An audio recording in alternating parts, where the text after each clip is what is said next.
Welcome, I'm Michael Bickert. Thanks for joining me today as we explore concepts with the objective of improving your management skills and growing your business. Grab a notepad, you're gonna need one today for sure. We're gonna cover a lot of material today. I've got some notes that I'm gonna follow along, and you should take some notes as well. Make a commitment to yourself that you will jot down some sort of action item that you will implement in your business today, because that's what it's all about, driving your business forward.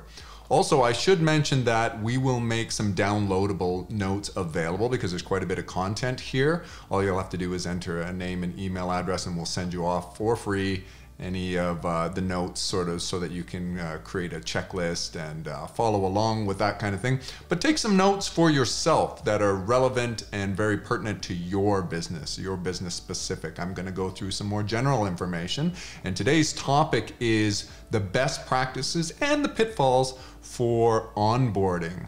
So think about when you're onboarding somebody and all that's at stake there. You've taken a lot of time in recruitment to acquire brand new talent, a new team member, and there's a lot of investment in just that process. And if you've done and followed our advice on the best practices for that, you've already got a lot invested. It would be terrible, and it does happen far too frequently, to then lose that investment early on. And so onboarding, so of course you understand what onboarding means, but I wonder if you do some introspection right now, what is your onboarding process? Do you have some strict process that you follow onboarding, very disciplined every time to maximize the return on the investment that you've already made in that talent acquisition? If not, you're gonna really find this useful today.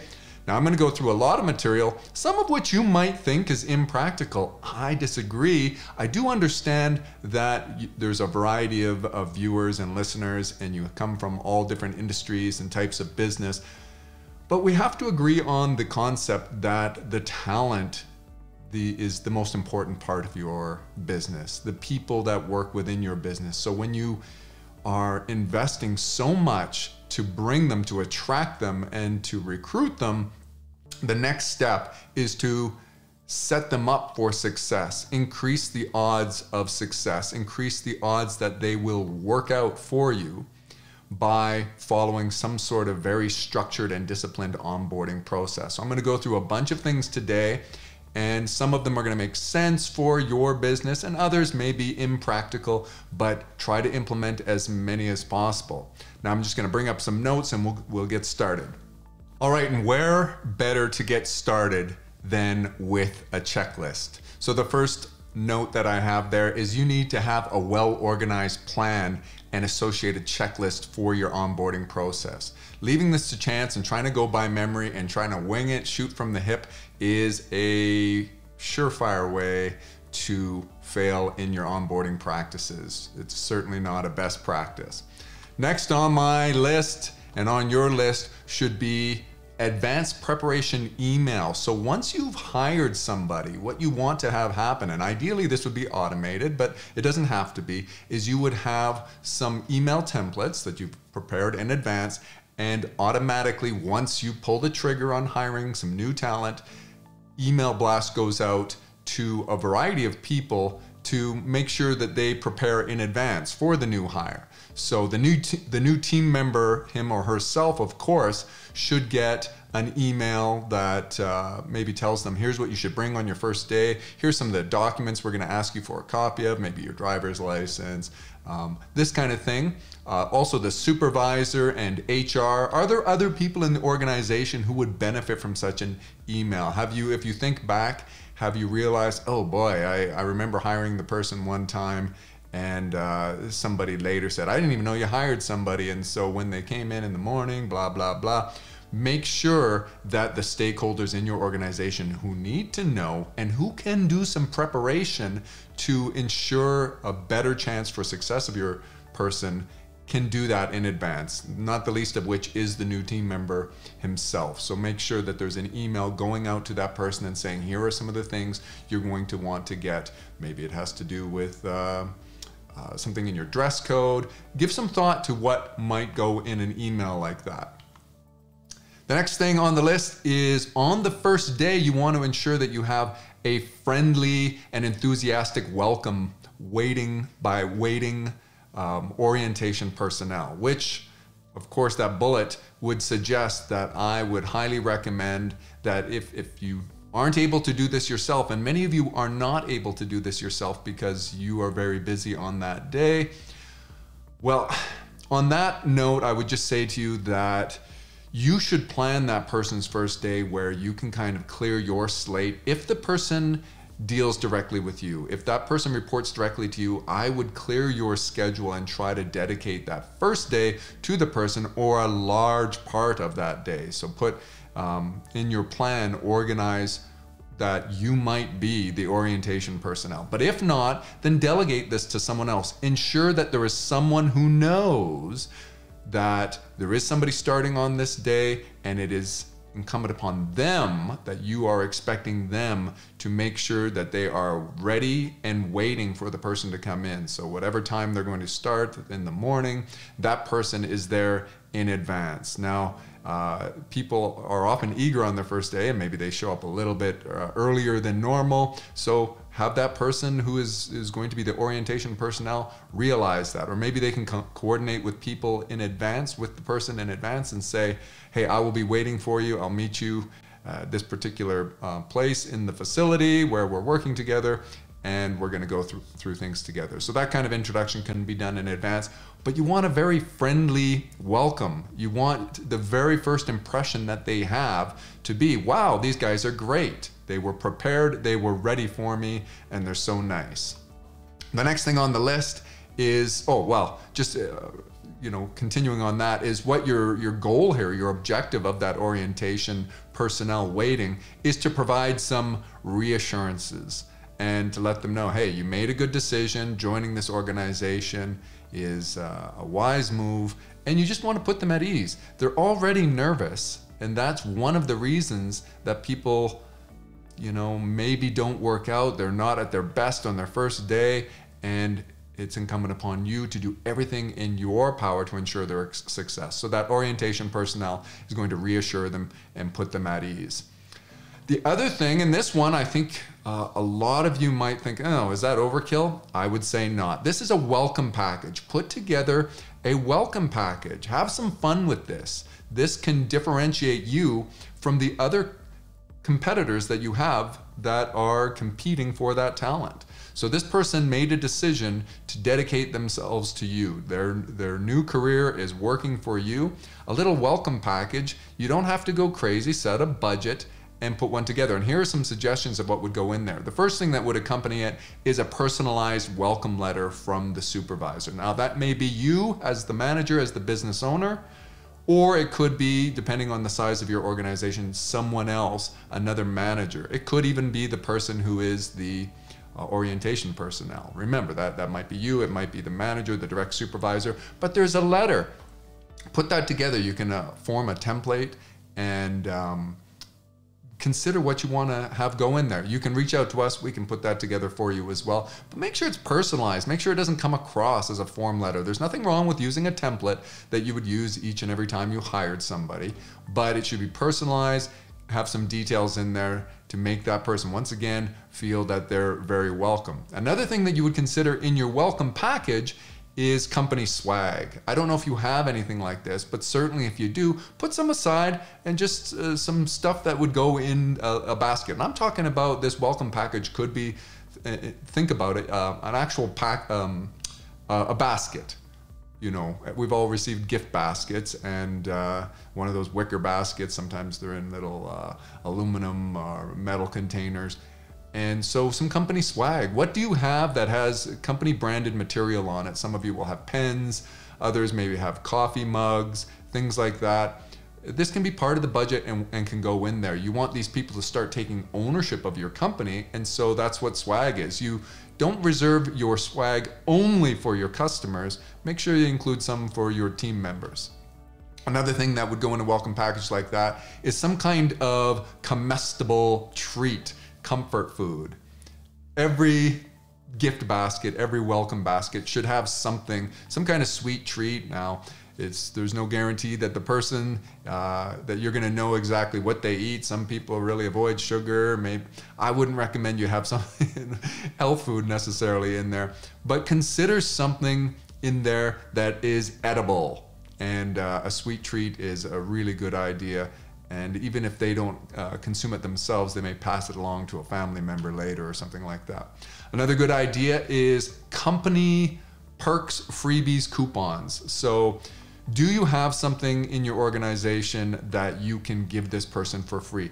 You know, when you think about your most popular products and services, often what we want is that our team members would adopt that for themselves. Now, of course, this depends on what it is that your business does. But to the degree that you have something that is enticing to all people, make sure that you consider giving something like that away, or at least a deep discount to somebody. So maybe a coupon. Do you have a cafeteria in your organization, and could you give the person a coupon for the cafeteria, or a coupon for, like, if you're a restaurant, or if you're selling some kind of consumable product, one of your favorite or your customers' favorites. Think about this. If you're a healthcare organization, could you give a free treatment to this person? You want these people to understand what it is that attracts your customers to the organization, so share with them that they can consume the product or service themselves, and they can get a good idea of it. Just be creative in this regard. Another thing you would put in your welcome package is some kind of essential stationery items or tools. So again, maybe you have some pens or some sticky notes. If you know that there's something that they're going to need, and it's the kind of thing you can provide for them at your expense, go ahead and put that in the welcome package. I think of, little small tools. In one organization I was in, everybody had a little small kit for just odds and ends tools that they might use throughout the course of their career. Maybe you could provide that for them up front. Now, of course, if your tools are very expensive for a particular contractor you hired or whatever, I'm not suggesting you would give them all their tools. But if there's a way that you can include something that maybe they didn't think of that they're going to use based on your experience, go ahead and throw that in the welcome package. Another thing I've got in here, and don't underestimate the value of this, is trinkets or gifts for any spouse or children, if applicable. So this is a real key here that I'm giving you a best practice that is a really good idea. And you can, again, have some fun with this. Think about it. You can buy some of these things in advance and in bulk. If it's a female spouse, so if you're buying a gift for the wife, maybe you want to consider some sort of bath and body product, some hand cream. You can get the little sample sizes that aren't, I'm not telling you to break the bank here, just something. It's a trinket. It's, the thought that counts, and it shows that you care about not just this individual, but the person's family. And think about when they go home with this welcome basket, with this nice letter, and they say, oh, and by the way, the company bought something for you and for the kids. So, and make sure those things are age appropriate. Don't just buy one thing that's for any type of, any age of child or children that they might have. Think about, if they have a daughter or a son, what would be appropriate, what would be a really cool little gift. And little toys like that are very inexpensive. You can come up with something. It could be also swag. It could be company branded if you already have that. But it's okay to go and, if you're a small organization and you're not going to buy a lot of these things because you don't hire that often, then you can go to Walmart or one of the stores that has a whole bunch of things. You've spent some time getting to know who it was that you hired, and maybe you know a little bit about them and their family. Pick up something to go in that welcome basket. It is a brilliant idea. And that goes along with this last one, which is a note to the spouse and or children, again, if applicable. And there's two goals, two objectives you're going to have in those notes. The note is going to be to, number one, edify the person that you hired. You're basically going to, in some way, so again, create a template and make it personalized, but say, we are so grateful that we are able to welcome your wife to our organization. And you're then, from what we see, this is a very talented individual. She's got a whole bunch of really important things that will help our organization. And the second part of it is, so thank you for sharing her with us. Thank you for sacrificing some of the time you get to spend with mom or with your wife, this kind of thing. I know in my previous example of a gift, I had used that it was a gift for the wife, and now I've switched that to this may be a note to the husband, or this may be a note to the children. It's going to apply in whatever situation you have, but this is great. Having a note and a little bit of some gifts or trinkets that go home, this is what you're going to have that first night. That's what you're trying to do is consider, what is their first night home going to be like? Maybe it's a very stressful day for them, learning so much. Change is very difficult. Starting a new job is very difficult, and there is a lot of employee churn and attrition in the first few days because people are like, oh, I don't know about this organization. I don't know if I made the right decision. What you're trying to do here is remove all doubt. And you want the whole family on board. You want the family to go, wow, that was really nice. These people are clearly, this is a good organization. You haven't had that before. Take my advice, do this one, and you'll thank yourself later. Let's continue on. What other best practices on that you're going to do to onboard people? Complimentary refreshments. So when they first walk in and you have that orientation personnel, perhaps that person's waiting with a coffee for them. And if you don't know what they take in their coffee or whatever, you can, or maybe that you don't even sure if they drink coffee or hot chocolate, that is something you could ask in advance if you want. I like the idea of surprising them. And so there is a chance that you might go out of your way and purchase a coffee for someone and they say, oh, they don't drink coffee or whatever, but it's still the thought that counts, and you're not breaking the bank to do this. You maybe present them with a hot chocolate and a muffin, something like that. Another one is lunch. Consider, if you can afford it, purchasing lunch for the person on their very first day and joining them for lunch. So if you had somebody else you were delegating this to as the orientation personnel, then you would have that person with maybe a company credit card or what have you, take the person for lunch, and there's a more social aspect of it. Of course, they will ask questions and they will talk about the job. And if it's you as the supervisor, that's ideal. You want the supervisor, the person they will directly report to join them for that lunch. Now, I'm not suggesting you make a habit out of this and you're going to do this all the time, but on that first day, that's just another great way to sort of break the ice and put tensions at ease. And it's midday for many of you that, you know, you'd break for a meal and to slow everything down. How did it go so far? What are your questions? What are you thinking? Okay, and here are some thoughts I had, and share that. So I think food is a really big one. So try to share some food aside from the treats that I mentioned in the welcome package. It's okay to give them a coffee and a muffin when they come in and buy them lunch. And these are investments into people that are going to help you drive your business forward. So get them excited about their decision to join you. Next one on my list, and should be on your list, is system setup completed in advance with temporary login credentials ready to go. Do not waste your time on the first day getting all this kind of stuff set up. I've worked in organizations where there were many different passwords that you have to get set up, lots of different systems and all that kind of stuff. If you're waiting until the person starts to do this, you're really not leveraging your time as well as you could. Instead, consider having that set up in advance. So we talked at the very first or second bullet point there was this email advanced preparation blast that goes out. So if you've got a systems person or a supervisor, whoever's responsible for getting that person set up in your software, in your company, various tools and all that kind of stuff, get that done in advance and then just sort of hand it to them. Or you may have it digitally given to them where you have their personal email address and you send that all that information. Here are all your systems credentials that you're logged in, or for you to log in with temporary passwords. That might be one of the things on the email blast you sent to the new team member. Don't forget to bring your temporary passwords and login credentials. We will send that to you in advance. But people do forget, so have it ready. Do not waste time with somebody sitting beside you staring at a screen while you set them up in the system. That's just a waste of time. Have this done in advance. Next one on the list.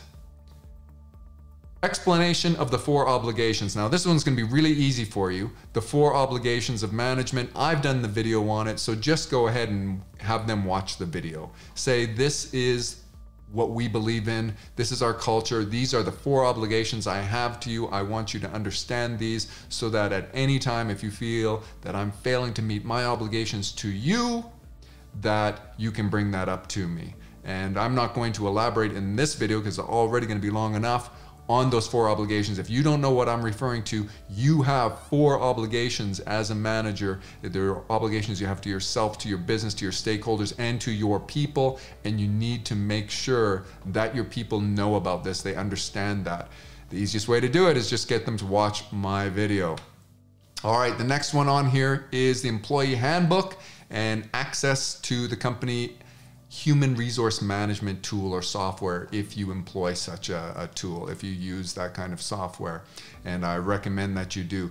Now, do you have an employee handbook? Of course, I'm saying handbook, but these days it's often digital.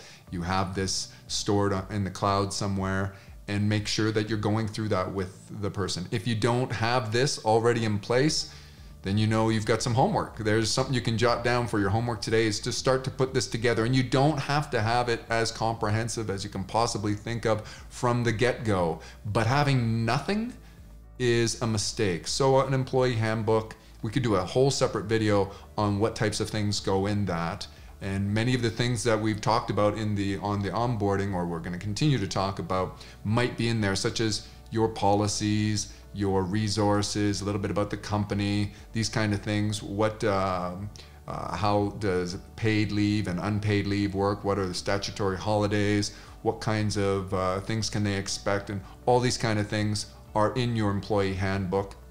So make sure you present access to that, and if it's in one of your software tools. And the big one is the human resource management tool. We use one, many companies use this. This is a place where they could go and access a digital copy of the handbook and get all sorts of, it's a great way for them to understand how to operate within your organization. So as just one quick example, if they were requesting time off, for us that can be done in the human resource management tool, as opposed to an email or going into the boss's office and that kind of stuff. All this kind of stuff can be done on the onboarding. Now, I should have said, not all of this stuff will you necessarily have time for on your first day. I think the very first bullet point was that you need to have an organized plan and a checklist. And you may break some of these things up into the first 2 or 3 days. Maybe it's not on the first day that you're going to have time to do this. The next one on here is a facility tour. And, some of you work in a virtual environment, and that's great. And others, they have an office and they have a shop and they have various parts of the organization. Depending on what it is, make sure you give a facility tour. Even the areas that the person is not going to work in, it's important that you familiarize them. You want them to be comfortable with it. Think about your house. You don't use every nook and cranny of your house. Maybe there's other people that live with you, part of the family, and they use those, but you still are familiar with your house. That's part of what makes you comfortable, that you can access that. If you were looking for someone, you wouldn't be like, oh no, they're in this area of the business. I've never been in that part of the facility before. I don't know what to do. You want people to feel very familiar, or they may have need to assist a customer sometime where they need to be familiar with another part of the facility that they don't ordinarily work in. So give as comprehensive as a facility tour to the person on the first day as possible. And this is an opportunity for you to sort of show them that this is a real business. This is we've invested and we've got great tools and everything, and give them some confidence. Think about each of these bullets. I'm kind of flying through them because each business is different, and we don't have too much time together today. But think about each of these bullets for your business and how you might maximize this. So don't just go, oh, okay, we'll do a facility tour and haphazardly do that, or have your orientation personnel do it. Make sure that on that there's a separate checklist for the tour. Maybe they didn't have time to see a really important part of your facility today, or some of you operate in multiple areas. And today they're going to do one, and another day they're going to go to a different part of the plant or whatever. Make sure that there is a checklist for that. If you don't check these things off, then often they will get skipped. And just maximize this for your objectives. What are your objectives of doing this? Remember, go back to the beginning. You want to ensure a great return on your investment in this new talent acquisition. Next one on the list is introduction to other team members. And I've put on there key stakeholders. Certainly you want them to meet the people with whom they're going to interact with and work with every day. If you have a large team or a small team, that's going to vary for you. But also consider, who are the owners of the business? Maybe it's you own the business and you're going to be doing all of this with the person. For those of you who run smaller organizations, for those of you who run bigger organizations, often this is done by the direct supervisor or a peer who's doing that orientation with them. Make sure they meet the key stakeholders, whoever those key management team members are. It's a really important thing, and it's really too bad when people after a long time find out that there was somebody that was hired and the individual maybe in executive management never got to meet them, and it's like, who's that person over there or whatever. Yeah, make sure that they get introduction to as many people as possible. And that's another thing that's going to make them feel welcome. We would say to them, hey, we understand you're not going to remember the name of every single person that you meet today. Don't worry about it. We like to joke, oh, there's a test later on everybody's name. But it is something that makes you feel welcome. If you consider the opposite, if you didn't meet anyone and then you had to come in and everybody's still a kind of a stranger. The day before they got their facility tour, they were like drinking from the fire hose trying to get so much information on their first day. And now it's just a bunch of strangers that they're working with on the second day, and they don't have that same access to the orientation personnel necessarily as they might on their first day or 2 or 3. That can be daunting, intimidating. So introduce them to people. And even though they may not remember everyone else's name, those people can remember their name. And you can create a culture where you tell your people, hey, go out of your way to make these new people feel welcome. All right, next one on the list is a formal onboarding meeting within 30 days. So much of the stuff we discussed so far and a few more of the bullet points we're going to discuss can be done within a formal onboarding meeting. So I'm speaking more to those more to those companies that have a lot of employees. You can leverage the time, maybe your HR manager can organize a meeting in which you go through a slide deck presentation in a boardroom or more of a formal setting and go through some of the standard policies and all the kind of thing that you want a lot of people to know that they don't necessarily need to know on their first day, but they need to know eventually. Try to get these done as soon as possible, but I understand in order to get some efficiency here, you may be not doing them every day. Like you may work in an organization where there's a new person starting every day, or once a week there's a new person. Bigger companies are like that, and they will schedule these formal onboarding meetings periodically, and everyone who started within the last 30 days or the last 60 days will attend these. But of course, that implies that it's not critical information that the person needs in the first couple of days. So these are things that maybe they're going to learn about your, safety policies that are maybe overarching. It's in the employee handbook, but you want to emphasize it in these meetings. And you're going to go through some of the universal benefits with them, that kind of stuff. Think about this. And if you have a smaller organization, then it can be this. You can do this. You can create a slide deck. You can download the materials that I'm going to make available to you, and you can go through these things that you've personalized for yourself and for your own business, and create your own slide deck and presentation and go through all the material with the person on their first day. Like I said, make time for the person. If it's not you and you've delegated, make sure that this person isn't the second priority for whoever's looking after them on their first day. A history of the organization. Well, this is something that would be an example that could be in one of those formal onboarding meetings.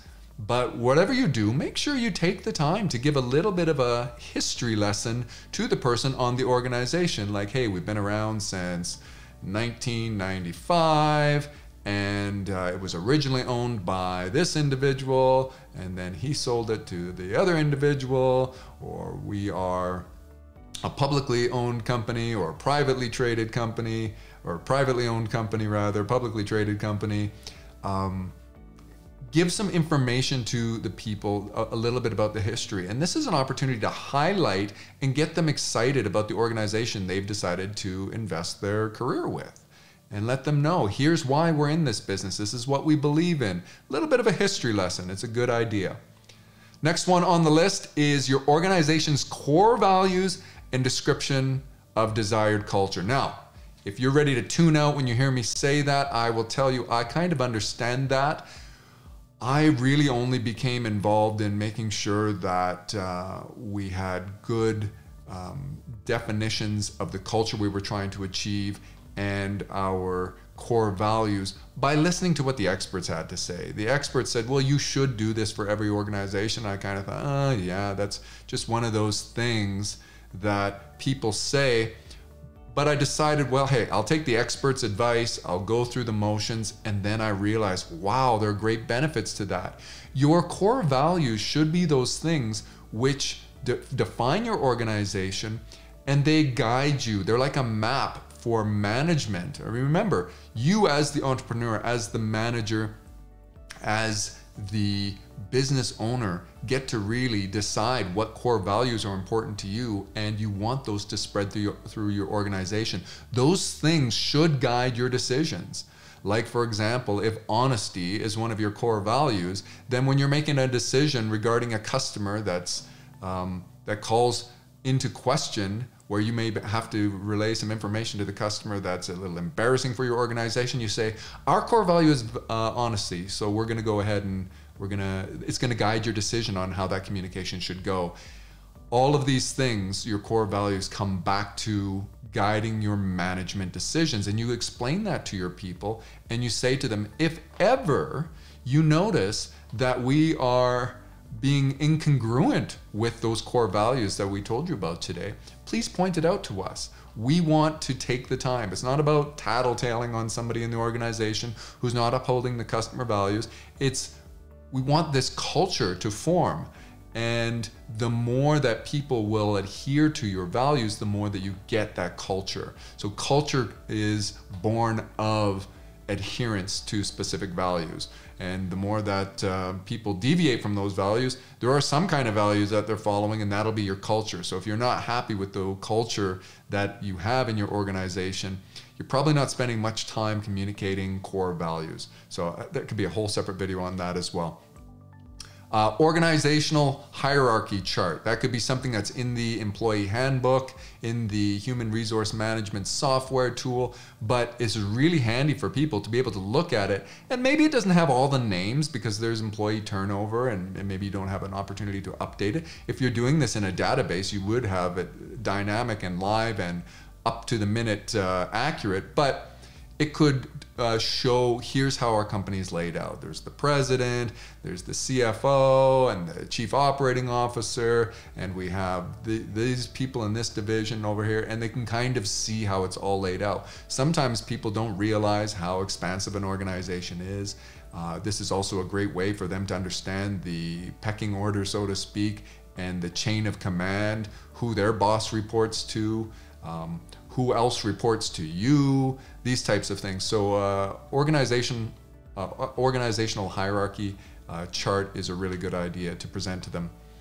A list of key resources to which the team member can go for help. And I've got put there, that is how to get plugged in. So you want to share with people early on as possible on that first day. Here are the key resources you have at your disposal. Over time, you may have more resources. They may change the resources you can rely on, but here are the key personnel and other resources on which you can rely. Here are the key pieces of software, equipment, and tool that you'll use, because there's different kinds of resources. At minimum, I want to make sure that my new team members know who are the go-to people that they can ask questions of, and so on, and what those different people's expertise are. So, you know, like if you have questions regarding our benefits, here is the human resource personnel, here is somebody in payroll. If you have questions about how your how to read your pay stub, if you have any questions about how you're paid, and here is some person that has technical details about how our software works. If you have any troubleshooting that you need, here's somebody on our IT team, this kind of thing. Now, if you have a small organization and it's just you and the person you hired, you may share with them that, but I will say to you that our clients should also be telling their team members that they can reach out to us. So, you know, are there other people, like maybe you outsource your accounting work, or you outsource some of your HR work and that kind of thing. So don't forget, or your marketing. You can say to a new person, and we do have an agency that handles our marketing. We do work with an outside company that handles our accounting. If you have any questions about that, here is the email address. This is what you can do, or here is the mechanism through which you can communicate with those people. So even you small organizations have resources that your people can get plugged into, so they're not always barging into your office, or that you're the only person that they're making demands on your time because you haven't shared with them other resources that can help them out. So brainstorm that as well. All right, let's keep going here. What else is on the list? Completion of legal compliance documents, taxation, and formal paperwork. So there's usually some form of paperwork that a person needs to fill out on their first day. To the extent that you can do this in advance with the people and you can have some automated process, I would highly recommend it. Make sure that people do things in advance so they come in and they're really just turning in their paperwork. And if you're still using actual paperwork, then I would recommend that you reach out to us and we can show you how you can do this in the digital signing era, where you can have templates all set up where it's just fill in the blanks and the people sign the documents, and you can track whether they've filled them in or not. There's nothing worse than trying to chase people down after a few days or weeks or even months and realizing, well, they haven't signed this particular document. We really need them to assign or sign this particular document and acknowledge that they agree to our terms or conditions of this, that, or the other policy.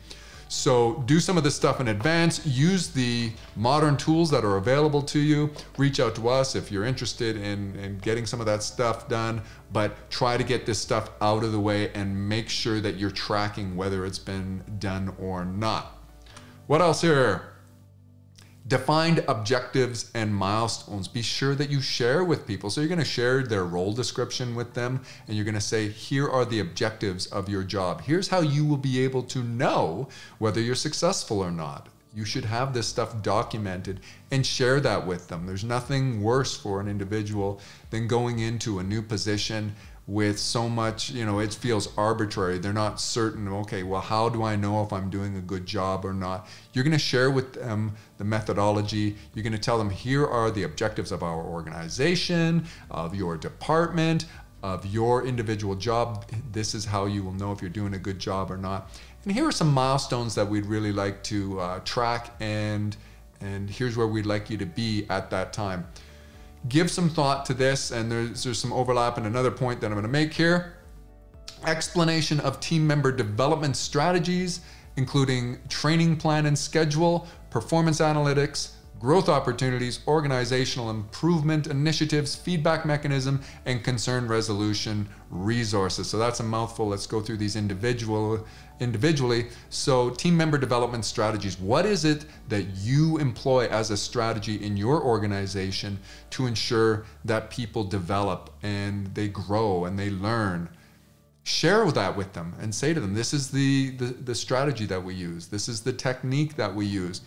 What about your training plan? Do you have a formal structured training? Is the exiting or outgoing person that maybe there was a replacement team member for somebody who's leaving the organization for whatever reason? Is that person going to be responsible for training? Share with them, here is the training schedule. Now, we have a separate video that I highly recommend that you view on the training structure and what you should do in terms of formal training.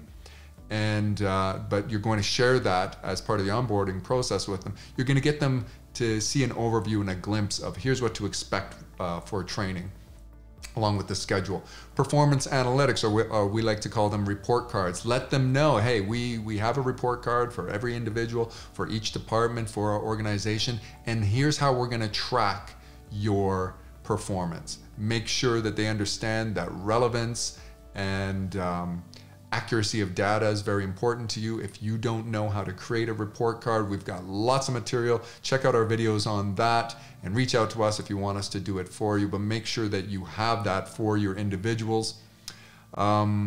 Growth opportunities. One of the things people really would like to hear about in the beginning is, are there advancement opportunities? It may feel premature on the first day or whatever, but you can say to people, we understand that some individuals aspire to get promoted, to earn more money, to get more responsibility, and within our organization, here's how that would typically flow. And if you haven't given any thought to that, you want to. And if you're scared of that subject because you kind of feel that there is a dead end, there's nowhere for people to grow into, that's something you want to brainstorm and think, well, how could I, if I had the right individual, succession planning, or what could I do to help them succeed? And maybe you can help somebody grow to be successful beyond your organization.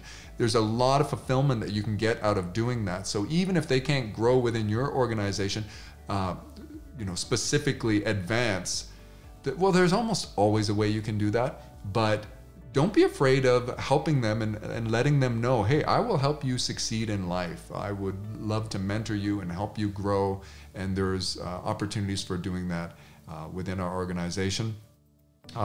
Feedback mechanisms, if they have suggestions, do you have the proverbial suggestion box, or do you have some sort of database or digital tool through which they can provide suggestions for improvement? What about criticisms of the organization? You want to share your ideas with these people and have them share their ideas with you, and you want to have mechanisms for that sort of communication. Maybe you have periodic meetings where that takes place. Make sure that your new people know about that as part of their onboarding. And then, of course, concern resolution resources, like, for example, HR, if you have a complaint, if you have a concern regarding health or safety or some policy violation or whatever it has. Maybe you've got a conflict with another team member. You're concerned about your pay being wrong. Where should they take those concerns? If you don't communicate that with them, all of those concerns are going to you. And if you're fine with that, I suppose you don't have to get into too many details at that point. The next one is an overview of events, social activities, clubs, and other ways to get involved. You want your people to really embrace and take ownership of your business. And one of the ways to do that is to acknowledge that as people, we aren't just all about business, business, business. There's a social aspect to employment.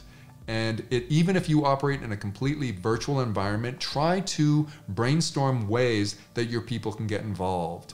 Are there certain local sports teams that people follow, and can you do some sort of pool, or are there parties that you have, barbecues, a Christmas party? Is there a social club? Brainstorm all the various ways that people can get involved outside of work, or I'm not sure all the different ways for individuals. I don't have a lot of examples. Maybe I should have put some up there, but I want you to brainstorm for your organization. And if the answer is, well, we don't really have too many, I would suggest you then brainstorm. There's another homework assignment. What other things can you do to get people involved, where they're like, oh, I'm in a NFL football draft at work. Do you have that opportunity for people? Or, a book club or something like that that makes people feel involved and engaged with your organization. Brainstorm those opportunities and make sure you share that with people. And if they have ideas, ask them to share their ideas for ways to get involved. Benefits overview. People want to know, aside from how I'm paid, are there any other benefits? Are there health benefits, dental benefits? Are there savings plans, retirement savings plans, all this kind of things?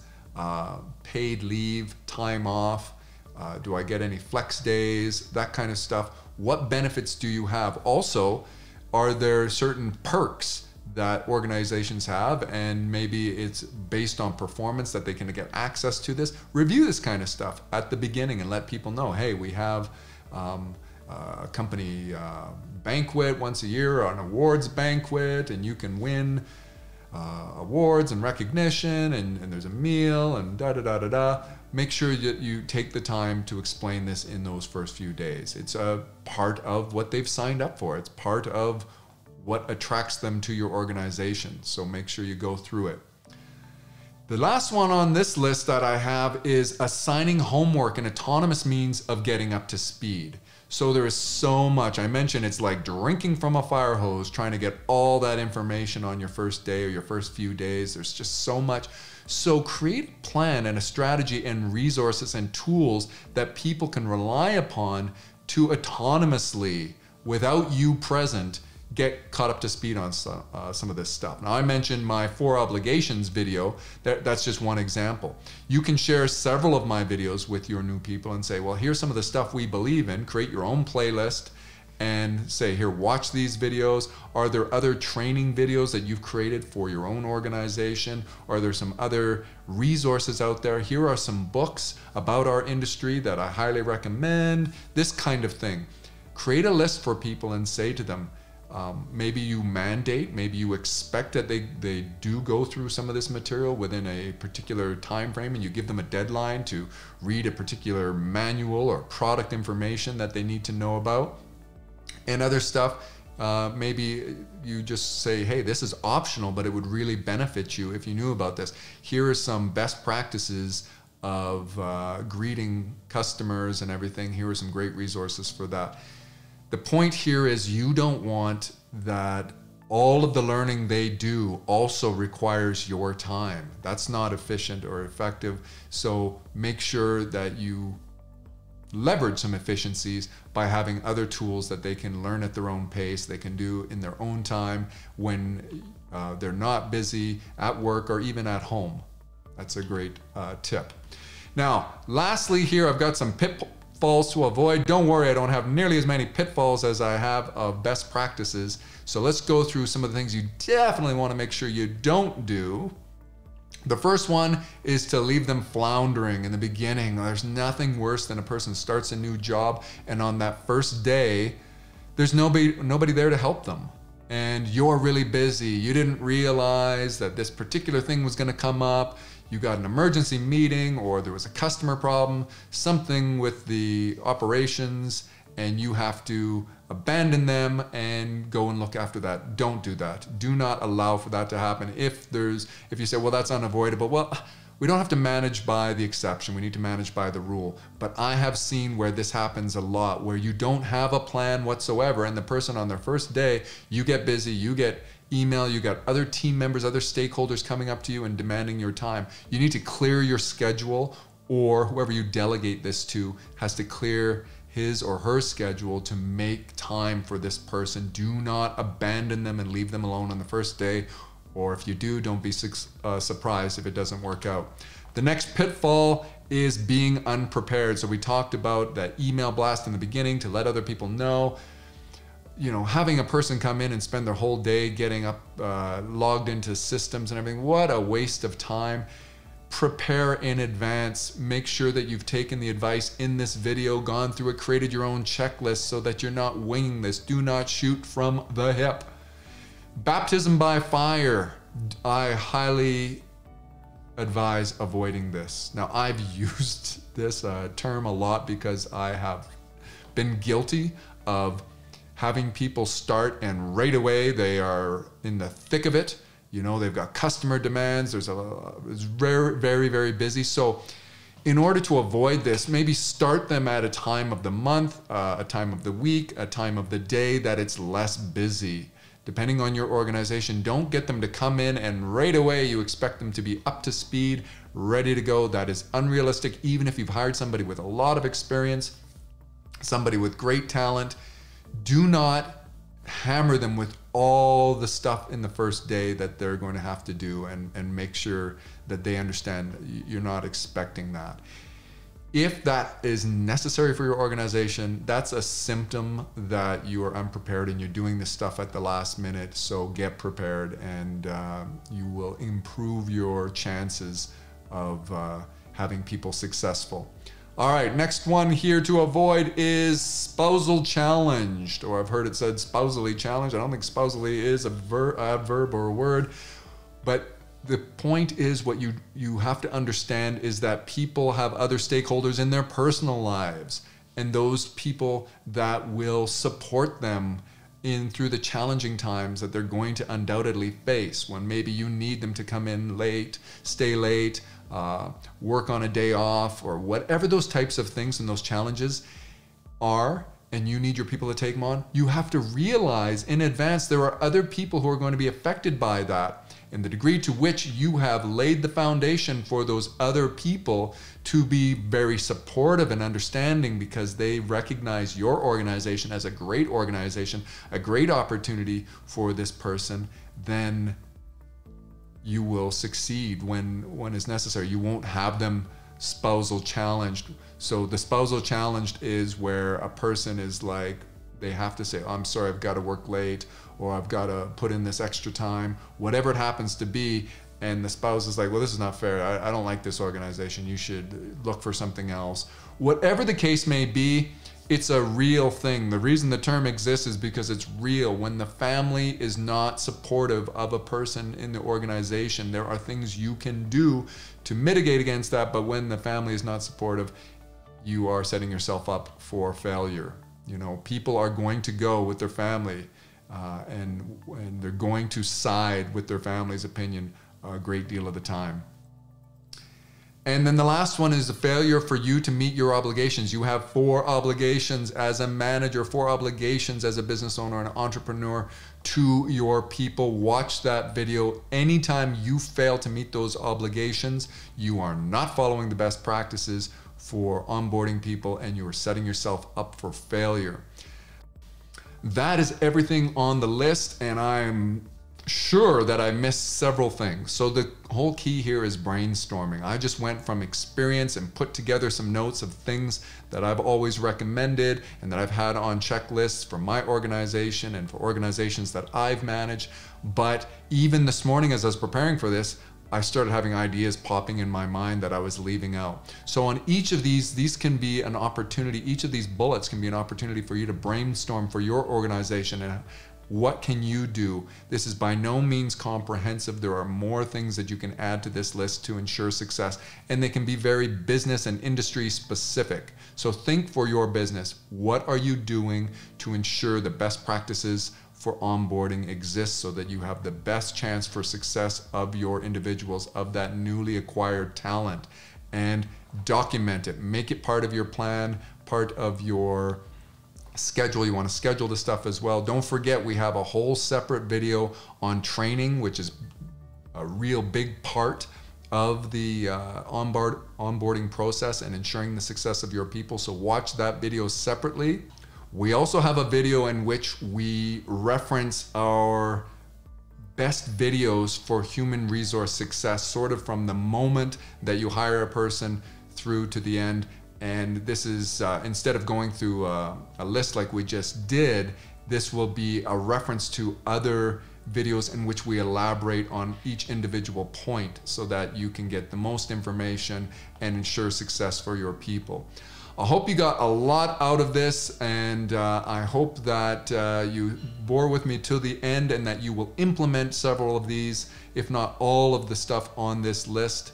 And I want to remind you that you can go into the link in the description and you can download the material, the little checklist that I went by here, this sort of in the slide deck, and just with an email and a name, we will send that information to you absolutely free, and we will not spam you. If you want to be part of our newsletter and our mailing list, you can get other news and tips and all sorts of special offers and things like that to do with BMI. If there's anything, if this is overwhelming for you and you need assistance with this is what we do.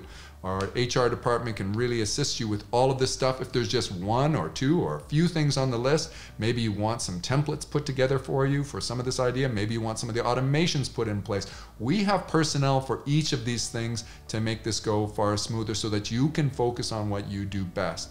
Please leave a comment. Is there something that I glazed over or I forgot? Do you completely disagree with some of the ideas that I shared here? Or do you have some suggestions that other people who are viewing may be able to learn from? Because we need to learn from one another. Perpetual refinement.